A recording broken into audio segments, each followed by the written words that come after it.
देश भर में चर्चा में रहा 2014 का पिथौरागढ़ मामला एक बार फिर सुर्खियों में है। पीड़ित के परिजन सवाल उठा रहे हैं कि आखिर उनकी लाडली से दरिंदगी करने वाला आरोपी बरी कैसे हो गया। परिजनों का कहना है कि उन्हें सुप्रीम कोर्ट में मामले की सुनवाई की जानकारी ही नहीं दी गई। फैसले से वे बेहद निराश और आहत है। घटनाक्रम के विषय में आपको बताते चले कि 22 नवंबर 2014 पिथौरागढ़ से शादी समारोह में आई 7 साल की बच्ची का अपहरण। 21 नवंबर परिजनों ने कोतवाली में मामला दर्ज कराया। आक्रोशित लोगों ने आंदोलन शुरू किया। 22 नवंबर शीश महल से लेकर पिथौरागढ़ तक आंदोलन तेज। 23 नवंबर पुलिस ने शहर में खोजबीन शुरू की।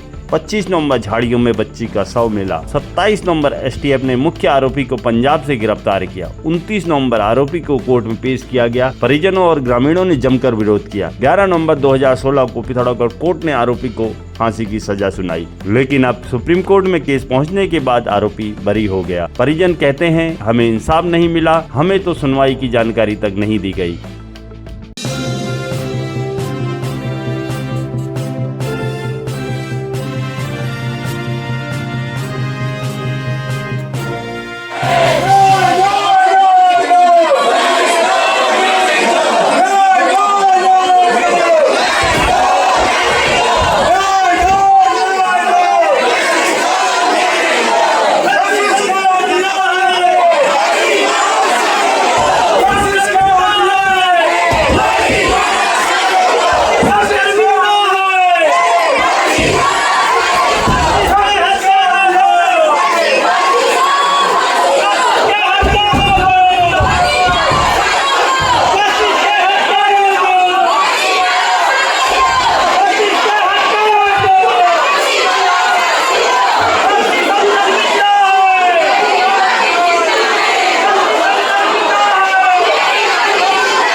ले रहा हूँ, उसमें से फ़ोटो भी तो निकालनी है। वो चलेगी इसमें शॉर्ट स्टोरी स्टोरी क्या होती है, वो तो कल ही हो गया है सब। मेन पॉइंट पे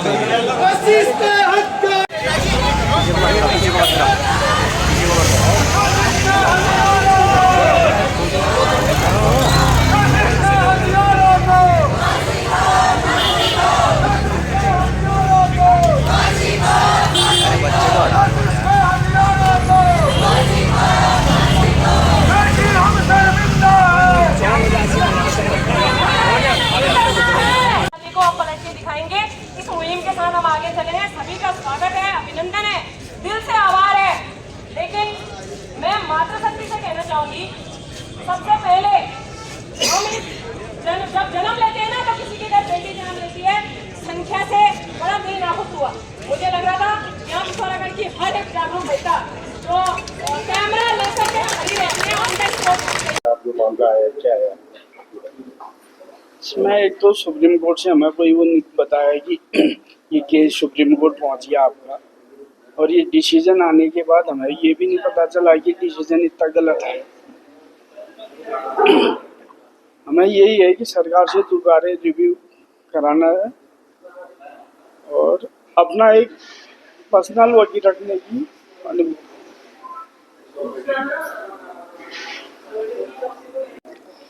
हमें ये पता चलता है जो पैरवी हुई सरकार की तरफ से वो बहुत कमज़ोर थी। जहाँ तक मेरा अपना मानना है, सुप्रीम कोर्ट में हाई कोर्ट के डिसीजन के बाद जो निर्णय हुआ वो सरासर गलत है। मुझे सरकार से ये अपेक्षा नहीं थी कि माननीय सर्वोच्च न्यायालय में हमारी सरकार द्वारा कोई अच्छी पैरवी की गई। अगर अच्छी पैरवी की जाती तो जो फास्ट ट्रैक कोर्ट का निर्णय, हाई कोर्ट का निर्णय, कम से कम वो बरकरार तो रखता। और ये स्थिति ऐसी है, ये बच्चों के लिए, माँ के लिए, बहनों के लिए बहुत बड़ा आघात है। भविष्य में अगर ऐसे निर्णय होते रहेंगे, ना हमारी बहू बेटियाँ सुरक्षित रह सकती है, ना हमारी माँ सुरक्षित रह सकती है। मेरा एक कहना है, न्यायालय की प्रक्रिया में जो भी कमी आई वो सिर्फ सरकार के वजह से आई। सरकार ने अच्छी पैरवी नहीं की और हमको आज तक हाई कोर्ट के निर्णय के बाद कोई भी इत्तला नहीं दी गई। सुप्रीम कोर्ट में कब गई, कब उनका निर्णय हुआ, ये भी पता नहीं हुआ।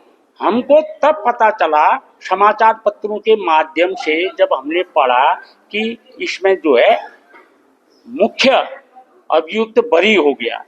उस समय से हमारा परिवार बड़ा ही आघातपूर्ण समझ रहा है। साथ में मैं माननीय मुख्यमंत्री धामी जी से गुजारिश करूंगा, इसकी फिर से रिव्यू पिटीशन कर हमें न्याय दिलाने की कृपा करेंगे। साथ में उनसे एक आशा भी करेंगे कि हमको भी साथ में एक अपना वकील रखने के लिए इजाज़त देने की कृपा करेंगे, तभी हमको न्याय मिलेगा। इस न्याय मिलने के पीछे पूरे उत्तराखंड के लोग और जो आंदोलन में थे, जो हमारे साथ थे, उन लोगों का हम आभार व्यक्त करते हैं। आज जो यहाँ पे हमारी बेटी कशिश के साथ जो अन्याय हुआ है, या अन्याय सिर्फ कशिश के साथ ही है, यह हर उस बेटी के साथ है, हर उस महिला के साथ है, हर उस बहन के साथ की पीड़ा है जिसके साथ अन्याय हुआ है। ये हर उस महिला की चीख है। पहले कशिश के साथ बलात्कार होता है, फिर उसकी हत्या होती है, लेकिन सबसे बड़ा अपराध ये होता है कि हमारी बेटी कशिश को जो सुप्रीम कोर्ट है वहाँ से उसे न्याय नहीं मिलता, जबकि हाई कोर्ट से जो आरोपी था उसको फांसी की सजा सुनाई जाती है। वही दूसरा अपराध ये है कि जो हमारी बेटी है उसके घर वालों को पता नहीं चलता है कि सुप्रीम कोर्ट में आरोपी ने रिट दायर करी है। तो हम सरकार से पूछना चाहते हैं, कब तक हम बेटियों की लाशों पर राजनीति करते रहेंगे? कब तक दरिंदे धर्म और जाति के आधार पर या किसी के संरक्षण के आधार पर बरी होते रहेंगे? कब तक हम अपनी बेटियों को राजनीतिक पार्टियों के उसमें तोलते रहेंगे? तो दरिंदा होता ही है, वो किसी राजनीतिक पार्टी का नहीं होता है, वो किसी जाति धर्म का नहीं होता है। अपराधी अपराधी है। तो हाँ, आज हम इस आंदोलन के माध्यम से सरकार को ये सचेत करना चाहते हैं कि आप न्याय कीजिए, क्योंकि इसमें सबसे बड़ा अपराध अगर हम कहेंगे तो सरकारी वकील और सरकार का भी है। क्योंकि आज जो हमारी बिटिया के साथ न्याय नहीं हुआ है, ये सिर्फ एक छोटा सा संदेश है सरकार को। अगर आपने हमारी बेटियों के साथ न्याय नहीं किया तो ये आंधी, ये तूफान और भी बढ़ता चला जाएगा। और जब तक हमारी बेटियों को संरक्षण नहीं मिलेगा तब तक हम सड़कों पर रहेंगे, सड़क से सदन तक जाएंगे और अपनी आवाज को बुलंद करते रहेंगे। देखिए, 2014 में जो हमारी बिटिया के साथ जो कुकर्म हुआ, उस टाइम पे मैं खुद कॉलेज में पढ़ रही थी। जब मैंने ये न्यूज़ सुनी तो उस समय मैं खुद भी बहुत अंदर से परेशान हो गई थी। और आज इतने सालों के बाद मैं खुद एक बिटिया की माँ हूँ, तो मैं उस माँ का दर्द समझ सकती हूँ जिसने 2014 से लेकर 2025 तक और ना जाने आने वाले कितने साल वो बहुत बड़ी पीड़ा में रहेगी। तो इस समय हम लोगों का बस इतना ही डिमांड है कि उस बिटिया को न्याय मिले, हर उस बिटिया को न्याय मिले जिसके साथ ये सब कुकर्म हुए हैं। आज हम लोग इसीलिए एकत्रित हुए हैं यहाँ पर, ताकि हमारा जो न्यायपालिका है उसमें कुछ ऐसे बदलाव आए जिसकी वजह से आगे कभी भी कोई भी इस तरह के कुकर्म ना हो पाए। बस इसीलिए हम लोग यहाँ एकत्रित हुए हैं।